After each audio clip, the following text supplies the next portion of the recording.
Bismillahirrahmanirrahim. Assalamualaikum warahmatullahi wabarakatuh. Alhamdulillahirabbil alamin. Wassalatu wassalamu ala asyrafil anbiya'i wal mursalin sayyidina Muhammadin wa ala alihi wa ashabi ajmain. Amma ba'du. Hai teman-teman, apa kabar hari ini? Insyaallah mudah-mudahan kita selalu diberikan kesehatan, keberkahan, keselamatan, kebahagiaan dunia dan akhirat dari Allah Subhanahu wa taala. Insyaallah hari ini saya ingin membahas suatu tema tentang keutamaan niat. Sebelum saya membahas tentang keutamaan niat, saya ingin membahas secara ringkas apa itu niat. Niat adalah suatu keinginan dalam hati untuk melakukan sesuatu. Jadi niat adalah suatu keinginan dalam hati untuk melakukan sesuatu. Jadi niat itu adalah letaknya di hati. Dan niat itu pembeda antara ibadah dengan ibadah yang lainnya. Membedakan antara satu ibadah dengan ibadah yang lainnya, atau membedakan antara suatu ibadah dengan kebiasaan.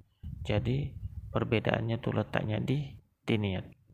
Lalu apa saja keutamaan niat? Yang pertama, keutamaan niat ialah tidak ada amal yang diterima kecuali dengan niat. Jadi ketika kita melakukan sesuatu itu harus dengan niat karena Allah. Contoh, kalau kita berwudu atau sholat, maka kita harus niat. Kalau kita tidak berniat, maka wudu kita, sholat kita tidak diterima oleh Allah Subhanahu wa taala. Sebagaimana Rasulullah sallallahu alaihi wasallam bersabda, "Innamal a'malu bin niat." Sungguhnya amalan itu tergantung niatnya. Jadi kalau kita ingin melakukan suatu amalan ibadah harus niat karena Allah Subhanahu wa taala. Kedua, keutamaan niat ialah pemisah antara amalan ibadah dengan kebiasaan. Contoh, kalau kita lapar, kemudian kita makan. Tujuan kita makan hanya untuk menghilangkan rasa lapar, maka kita tidak akan mendapatkan pahala. Kita tidak mendapatkan pahala. Berbeda apabila kita makan, kemudian kita niatkan karena Allah, supaya kita kuat beribadah, supaya energi kita gunakan untuk melakukan ibadah kepada Allah, maka kita akan mendapatkan pahala karena niat kita karena Allah. Tapi kalau niat kita hanya untuk menghilangkan rasa lapar, maka kita tidak mendapatkan pahala. Jadi niat itu pemisah antara amalan ibadah dengan kebiasaan. Dan juga ketiga, orang yang berniat melakukan suatu kebaikan, dia mampu untuk melakukan kebaikan tersebut, tetapi dia tidak sempat untuk mengerjakannya, maka Allah akan catat baginya satu pahala yang sempurna. Sebagaimana Rasulullah sallallahu alaihi wasallam bersabda, "Faman hamma bihasanatin falam ya'malha katabahallahu lahu indahu hasanatan kamilah."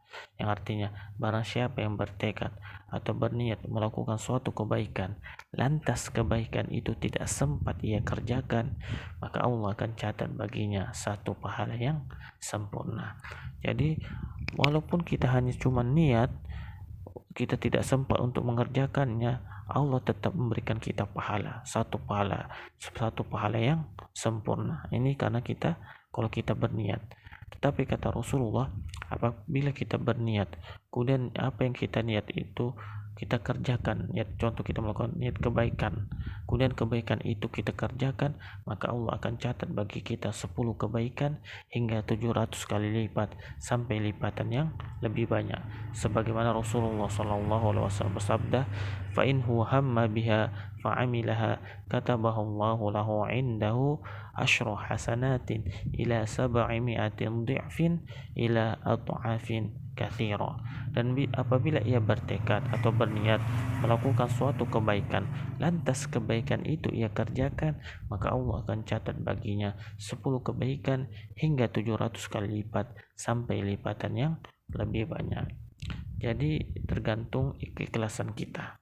Jadi kalau keikhlasan kita makin tinggi, maka lipatan ganda pahalanya semakin banyak. Jadi pentingnya kita berniat dan melakukan sesuatu itu ikhlas karena Allah. Kemudian ada orang berniat untuk melakukan suatu keburukan, kemudian keburukan itu ia tidak jadi lakukan karena takut kepada Allah, maka orang ini akan mendapatkan pahala. Sebagaimana Rasulullah SAW bersabda, "Faman hamma bisayyi'atin falam ya'malha katabahallahu lahu indahu hasanatan kamilah." Barang siapa yang bertekad atau berniat melakukan suatu keburukan, lantas keburukan itu ia tidak kerjakan, maka Allah akan catat baginya satu pahala yang sempurna. Jadi itulah tadi beberapa keutamaan niat. Yang pertama ialah tidak ada niat, tidak ada amalan yang diterima kecuali dengan niat. Yang kedua ia pemisah antara amalan ibadah dengan kebiasaan. Yang ketiga ialah orang yang berniat melakukan suatu kebaikan, lantas kebaikan itu ia tidak kerjakan, tidak sempat ia kerjakan, maka ia akan mendapatkan satu pahala yang sempurna. Apabila ia mengerjakan kebaikan tersebut, apa yang ia niatkan tersebut, kemudian ia kerjakan, maka Allah akan catat baginya 10 kebaikan hingga 700 kali lipat sampai lipatan yang lebih banyak, tergantung keikhlasan kita. Semakin tinggi keikhlasan kita, maka semakin banyak lipatan pahala, lipatan ganda pahala. Yang terakhir ialah apabila orang berniat melakukan suatu keburukan, kemudian keburukan itu ia tidak sempat ia kerjakan karena takut kepada Allah, maka ia juga akan mendapatkan pahala. Mungkin sekian yang saya sampaikan. Apabila ada kesalahan dari ucapan atau mungkin dari bacaan hadis, mohon dimaklumin. Mungkin sekian yang saya dapat sampaikan. Assalamualaikum warahmatullahi wabarakatuh.